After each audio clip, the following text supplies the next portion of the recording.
In today's video, join myself and Dave the dog for another episode of sketching around the Isle of Wight. Hello to all you lovely and wonderful people, welcome to my channel, I am Lynette.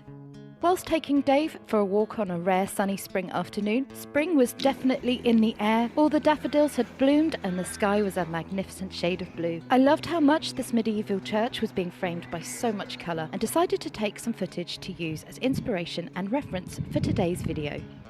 The Church of St Mary's is located on Brading High Street on the Isle of Wight, with the earliest part of the structure, the nave, dating from the late 12th century.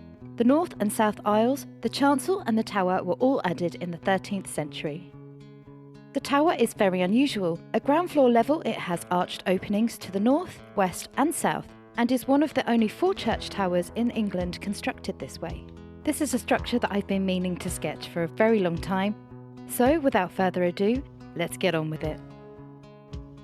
So after getting home, getting Dave some water and me a cup of tea, it's time to get all cosy and creative and get started straight away. The technique that I'm going to be using for today's sketch is line and wash. I begin with making a preliminary sketch, nothing fancy, just basic line work and all the shapes that I need to get down onto paper before I start adding any colour or any detail. For my outlines I used a 03 black Unipin fineliner, and the paper that I'm using today is some A4 cold pressed 300 GSMs of watercolour paper from Canson. I want to do a wet on wet technique, so I'm laying down some clean water onto the areas that I want to start painting first. And then using some buff titanium from Daniel Smith's, I start working on the lightest tones of the main focal point, being the stonework of the church. At this stage I'm just setting the base for all of the masonry work, which I'm dotting straight from the palette onto the wet areas of the paper and leaving it to spread. I also begin dropping in some very diluted Payne's grey to begin building some tone and shadows and allowing the 2 colours to mix on the paper together by themselves.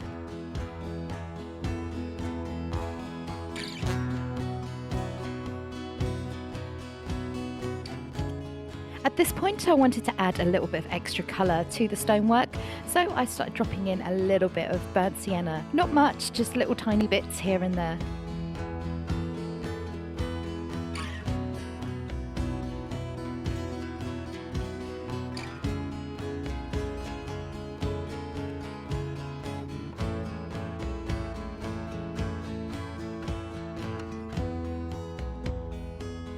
Then doing the same to this retaining stone wall at the bottom of the graveyard area, I start sporadically adding small dabs of buff titanium, Payne's grey and a little bit of the burnt sienna too, to build up the stony texture and the various colours of the stonework.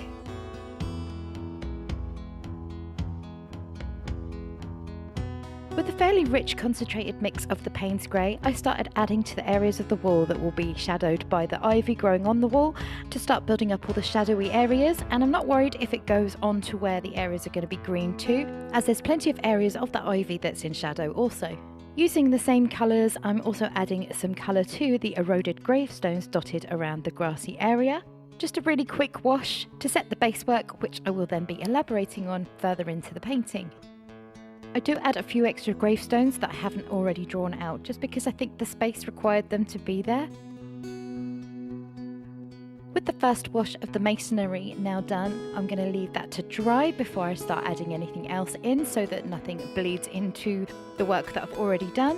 At this stage it usually takes quite a lot of time to dry, so in the meantime I go and make a cup of tea and then start mixing up some greens for the grassy areas, which is looking all rather lush at the moment due to the fact that we've had so much rain lately. So I wanted to mix quite a vibrant green, but not something that was going to be too in your face. So I added a little bit of burnt umber to some viridian just to tone down the green a little bit, and I think I may have added a little bit of colour that was already mixed on my palette, which was a mix of deep phthalo green and some shadow violet. And then I'm going to go in and fill in all the grassy areas, leave a negative space for the gravestones.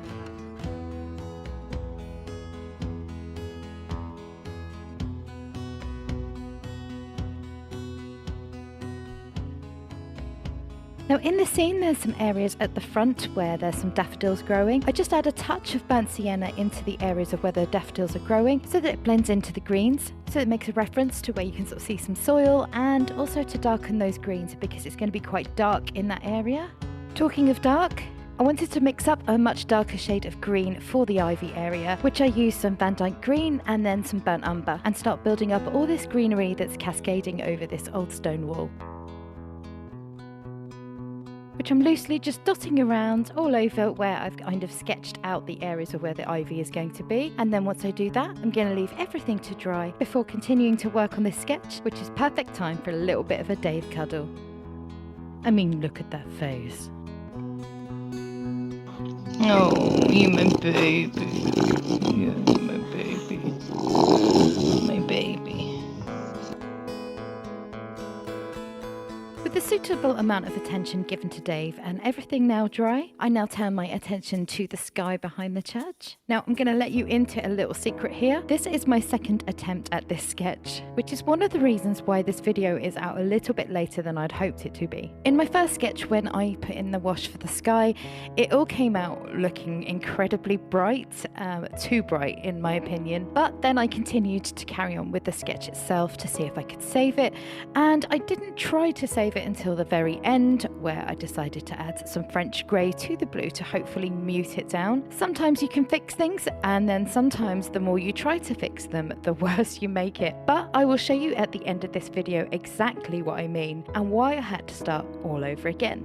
Now I thought I was going to have another moment like that with the greens. Once everything had dried, I thought the grass looked a bit too yellow. So now I'm going in with some cadmium green light and a little bit of burnt sienna to mix in just to tone down that green so it's not so vibrant, which I dotted over the green areas randomly to add a bit of darker and more lush looking grass. The gravestones definitely were looking a bit flat, so they needed another wash of Payne's grey to darken them up and add some more texture and detail. With all the areas now wet and needing to be left to dry, I now move my attention to the stone walls. With the 0.3 black fineliner, I start going over some of my line work to thicken up the lines which need to be bolder. When I first sketched out the wall, it was more of a guideline as to where I wanted everything positioned, and then when I added some paint, I wanted to elaborate and make this wall more of a feature. So I added some more colour to where I already had sketched some stones to bring the whole sketch a bit further down to the bottom of the page and make the whole composition spread over the paper a little bit more equally. And then you may notice that I've only drawn stones in the areas where I added more colour to give it a more looser and organic vibe. To the right of the church there are some evergreen trees, which I made an incredibly crude sketch of the trunks, and with a slightly more diluted mix that I've used for the ivy at the bottom, I'm now going to add the leaves to the trees. I kind of framed the structure with the sky, but I'm intending to paint the leaves out of that frame to kind of give that loose look. Looking at the grassy area, there were still patches that needed a bit darker green, especially around the base of the church and around the daffodils and also around the gravestones.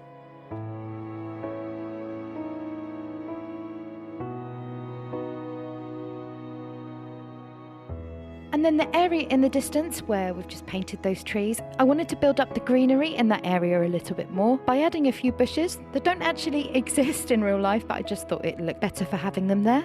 And then building up the darker leaves to the bottom of the trees.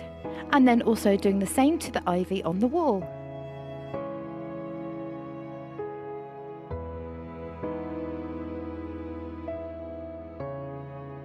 And now it's time to start adding some colour to that roof. So I add a wash of clean water first, and then used a mix of brown red with a small hint of permanent red for this tiled roof.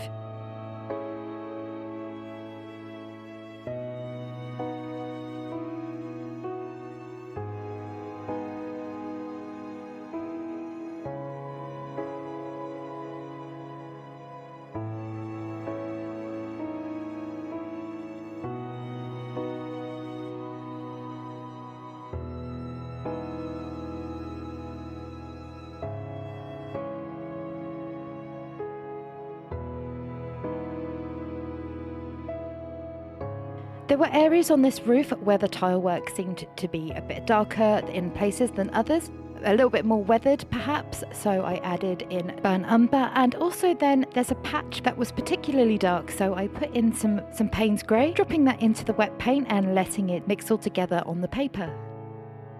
As I had some Payne's grey on my brush already, I started darkening up the windows and the roof to the top of that entrance and also the guttering. Now you may notice that my windows are a little bit wonky, especially like the first set of windows that I drew to the left of the church. They're ever so slightly bigger than the rest, but do you know what? I'm not bothered, it adds to the character of the sketch. And in my personal opinion, these little mistakes that we make when we do sketch do end up giving our sketch a lot more style and character.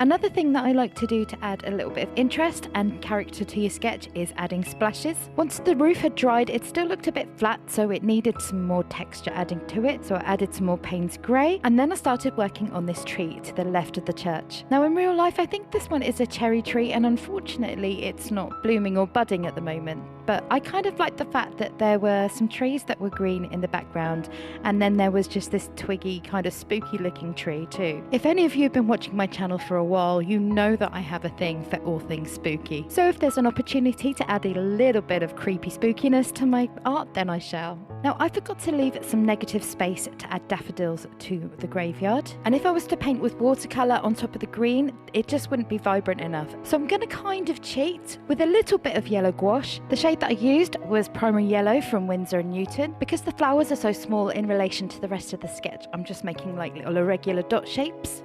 Now I've got a bit of an embarrassing question to ask you guys. Now I've been going through most of my life thinking that gouache was pronounced gouache. Now is that a me thing, or is that a UK pronunciation? Or have I just been going through most of my life sounding like a complete idiot and pronouncing it incorrectly? I would be most grateful if you let me know in the comment section below what's the correct pronunciation. For all the numbers and details on the clock face, I'm using a Uni-ball Signo gel pen. In real life, the Roman numerals and the little etchings around the edge of the clock face are actually in gold. And whilst I do have some gold watercolour paints, I just thought they were so tiny that it would be a lot neater if I used the gel pen. I also used the same white gel pen to add some highlights to the daffodils and then little spots to give the impression of daisies popping up amongst the grass. Now I think we're almost there with the sketch, but I wanted to bring out some more definition to all the stonework on the church and build up contrast on the shaded areas.